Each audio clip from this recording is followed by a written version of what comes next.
밝게 웃는 실버 세대 챙겨보는 실버TV입니다. 코로나19 국난을 극복하고 포스트 코로나 시대 개척을 위한 선도형 경제 기반을 개척하기 위한 홍남기 부총리 겸 기획재정부 장관이 며칠 전 발표한 2020년 하반기 경제정책 방향을 설명드리겠습니다. 1. 경제위기 조기 극복을 위한 버팀목 강화. 이를 위해서 적극적 거시 정책 기조를 지속하고 자영업자와 소상공인 생존 지원을 하며 위기, 한계 기업을 보호하기 위한 정책을 펴고 있습니다. 그리고 고용 유지 및 안정화를 위한 정부 정책이 가장 우선적인 노력으로 정해졌습니다. 두 번째로는 세계의 모범이 되는 빠르고 강한 경제 회복입니다. 이를 위해 소비 진작 및 관광 회복, 대대적 투자 활성화, 수출력 견지 및 보강, 그리고 위축된 지역 경제 활력 제고를 위해 정부가 노력을 경주할 예정입니다. 3. 방역, 대외 신인도, 금융, 통상 등 전방위적 리스크 관리를 위한 노력을 보겠습니다. 이를 위해서 우리나라는 이미 세계를 선도하고 있는 우리의 K방역 역량을 더욱 강화해서 철저한 방역 리스크 관리와 국제적인 공조를 이루어 나갈 것입니다. 그리고 국내외 경제 및 통상 리스크를 최소화하기 위한 노력을 하는데 모든 정부의 역량을 집중할 것이라고 밝혔습니다. 4. 한국판 뉴딜 등 3대 핵심 프로젝트 신속 추진. 한국판 뉴딜 본격 추진이 가장 요즘 아주 화두로 떠오르고 있는 얘기죠.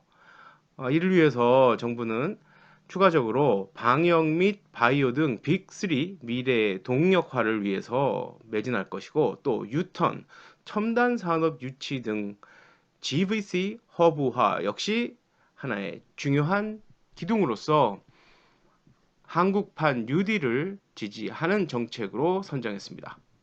5. 산업 경제구조의 과감한 혁신 추진이 있겠습니다. 이를 위해서 벤처, 스타트업, 생태계 역동성을 제고하고 주력 산업과 서비스 산업 고도화를 위해서 노력할 것이며 또 앞으로 급변할 것이라고 예상되는 산업구조 변화에 대해서 즉각적인 대응과 또 유연한 반응을 통해서 우리 사회의 경제 체질을 강화할 계획이라고 밝혔습니다. 그리고 6. 국민 모두의 삶을 지키는 포용국가 기반 확충입니다. 전국민 고용보험 기반을 구축할 예정이고 수요자 맞춤형 일자리 확충을 위해서 노력할 것이며 포용, 사각지대 해소 및 삶의 질 제고를 주안점으로 삼을 것입니다. 그리고 공정경제와 상생협력 활성화를 위해서 정부는 그 어느 때보다도 많은 노력을 투입할 것으로 보여집니다. 이상과 같이 대한민국의 올 하반기 국정 운영에 대한 대략적인 브리핑을 확인하셨습니다. 그렇다면 이러한 중앙정부의 큰 정책 방향에 대해서 대표적인 우리나라의 지자체인 서울특별시는 어떤 정책으로 효과적인 포스트 코로나 이후를 대비할까요? 서울특별시는 올 하반기 살림을 꾸리기 위해서 40개 정책을 마련했습니다. 대부분의 지자체들이 서울특별시 정책에 기반해서 각자의 상황에 맞는 지방자치 정책들을 준비해 오는 것을 감안한다면 비단 서울 시민뿐만 아니라 우리 모두들도 관심을 갖고 확인해 본다면 향후 우리나라의 전체적인 살림이 어떻게 돌아가는지 이해하는 데 매우 큰 도움이 될 것이라고 생각됩니다. 첫째, 긴급 자금 지원입니다. 우선 서울형 긴급 복지는 시민 또는 위기가구, 자가격리자, 임시거주지에 생활하는 코로나19 관련 병원 근무자를 대상으로 각각 생계비, 생필품, 주거비를 지원합니다. 재난긴급생활비는 2020년 3월 18일 기준 중위소득 100% 이하의 주거가구를 지원합니다. 또 저소득층 한시생활 지원은 2020년 3월 기준 기초생활수급자 및 법정 차상위 계층을 대상으로 생활비를 차등 지원합니다. 소상공인을 위한 정책으로는 서울시 자영업자 생존자금 지원과 서울형 골목상권 119 긴급자금이 있습니다. 서울형 이자 비용 절감 대환 자금 지원은 15% 이상의 고금리 대출을 이용 중인 저신용 소상공인의 대출을 1금융권 저금리 대출 2.3% 정도네요. 이 대출로 전환하는 정책입니다. 2020 책방 활성화 사업 연계지역 서점 우선 지원은 오프라인 매장을 운영하는 서점을 돕는 정책입니다. 취약계층 특수고용 프리랜서 지원은 특수고용 및 프리랜서 노동자를 대상으로 현금을 지원합니다. 서울형 여행업 위기 극복 프로젝트는 여행업체에 최대한 500만 원을 지원합니다. 서울형 마이스 업계 위기 극복 프로젝트는 서울 소재 마이스 유관 기업을 대상으로 사업비를 지원합니다. 민간 가정 어린이집에 고용유지 보조금을 지원하는 어린이집 고용유지 긴급 지원도 있습니다. 또한 외국인 투자기업 고용유지 지원금은 IT, 바이오 및 신산업 분야 및 서울시와 MOU를 체결한 외국인 투자기업의 고용유지 보조금을 지원합니다. 콜센터 노동자 노동환경 개선 비용 지원은 콜센터의 방역 물품 구입비를 지원합니다. 이 외에도 18세 미만 취학, 미취학 아동을 지원하는 결식 우려 아동급식 제공과 요식업계 청년 소상공인을 지원하는 요식업 종사 청년 소상공인 긴급 지원이 있습니다. 두 번째, 피해 지원을 알아보겠습니다. 먼저 코로나19 피해 기업 긴급 경영 안정 자금은 서울 소재 중소기업 및 소상공인에게 최대 5억 원의 기금과 최대 7천만 원의 2차 보전을 지원합니다. 사회적 경제 기업에는 코로나19 피해 사회적 경제 기업 저금리 특별융자로 저금리 특별융자를 지원합니다. 코로나19 피해 노동자 전담 노동관리 대책반 운영은 노동자들을 대상으로 상담 및 구제 절차 안내 그리고 사후 관리 지원을 실시합니다. 확진자가 방문한 가게의 소상공인을 위한 코로나 확진자 방문 피해 소상공인 지원도 존재합니다. 또한 소상공인 사업체 노동자에게 무급 휴직 수당을 지원하는 코로나19 피해 소상공인 고용유지 지원이 있습니다. 마지막으로 확진자가 방문한 가게의 소상공인을 위한 코로나 확진자 방문 피해 소상공인 지원과 같은 업체에 대해서 납부기한 연장과 징수유예를 지원하는 코로나19 피해자 지방세 세제 지원 등이 있습니다.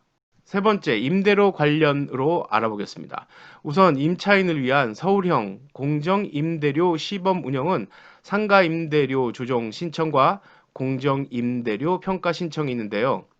임대인과 임차인이 요청할 시 상가 건물의 임대료를 조정하거나 임대료 감액 청구를 무료로 지원합니다.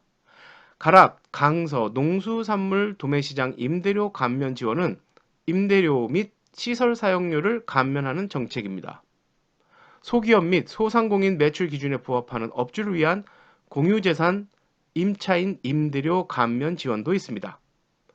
투출기관 보유 상가 임차 소상공인 지원은 투출기관 보유 상가 임차 소상공인 임대료를 감면 및 공용 관리비를 감면합니다. 임대료 인하에 합의한 서울시내 전통시장에서는 임대료 낮춘 전통시장에 시설 개선 지원으로 혜택을 주는 지원도 있으며 자발적 임대료 인하 서울형 착한 임대인 지원과 같이 임대료가 특정 금액 이하인 상가 건물 임대인을 지원하는 정책도 있습니다.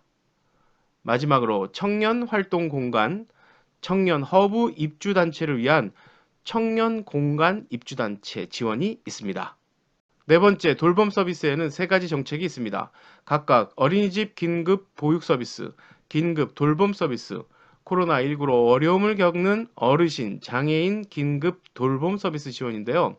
우선 어린이집 긴급 보육 서비스는 어린이집을 이용하는 영유아 중 가정 양육이 어려운 아동에게 돌봄 및 급식, 간식 제공의 지원을 합니다.